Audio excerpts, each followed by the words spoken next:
નમસ્કાર ગુજરાત. બગદાણા કેસની અંદર માયાભાઈ આહિરના સુપુત્ર જયરાજ આતાની ધરપકડ કરવામાં આવી છે. જયરાજભાઈ આહિરની ધરપકડ કરવામાં આવી છે.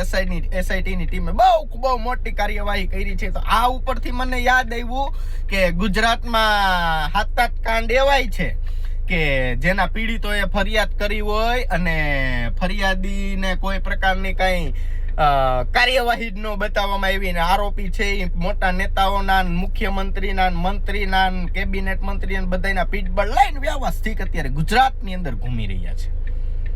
તો માયાભાઈ આહિરના છોકરા ઉપર આટલી મોટી શું કહેવાય કાર્યવાહી કરવામાં આવી, તો શું ગુજરાત પોલીસ આની ઉપર કાર્યવાહી કરશે?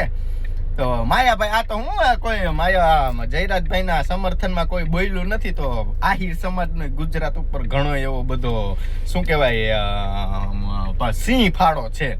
તો આપણે મને તો હું તો બધું જોતો હોય કે કેનું ત્રાજવું ભારી છે, કોને કેટલા ગુના કર્યા, ઈ ગુનાની અંદર કેના ઓછા હે, કોને કેટલા ગરીબોને કવરાવ્યા, કોને વધારે અમીરોને કવરાવ્યા, આ ત્રાજવું હું જોખોવાળો માણસ છું. સમજી ગયા? એટલે બધા આહીરો એવાય ન હોય ને બધા કોળી સમાજના એવા ન હોય ને બધા પટેલ સમાજના એવા ન હોય. બરોબર છે ને? એટલે જો જયરાજ આતા ઉપર કાર્યવાહી થઈ તો હું જેના નામ આપું, હું જેના પ્રૂફ આપું એની ઉપર કાર્યવાહી કરશે ને. નકર તમ તારે સમાજ બેઠો છે, કોઈ ઉપાધિ કરતા નહીં, કોઈ કઈ કાર્યક્રમ કરતા નહીં. જોવું છે આહીર સમાજના કોઈ જયરાજ આતાના સમર્થનમાં બોલે છે, નકર પછી બન્ની ગજેરા છે.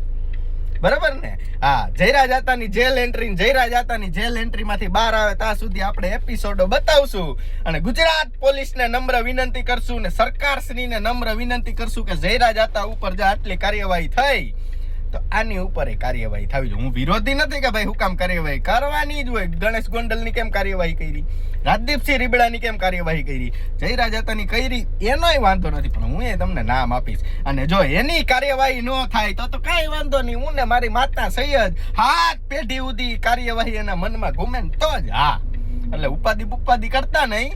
મેં તમને પહેલા પણ કીધું હતું ને હજી પણ કહું છું, 12 તારીખ પછી બહુ મોટા બોમ્બો ગુજરાતની અંદર ફૂટવાના છે. એટલે શાંતિથી જાળવીને ટેન્ટ બનાવીને રહેજો. તમે કદાચ 3-4 જોઈ લીધા હશે ને હજી તમારે ઘણા ભૂકંપો જોવાના ચાલુ જ રહેશે.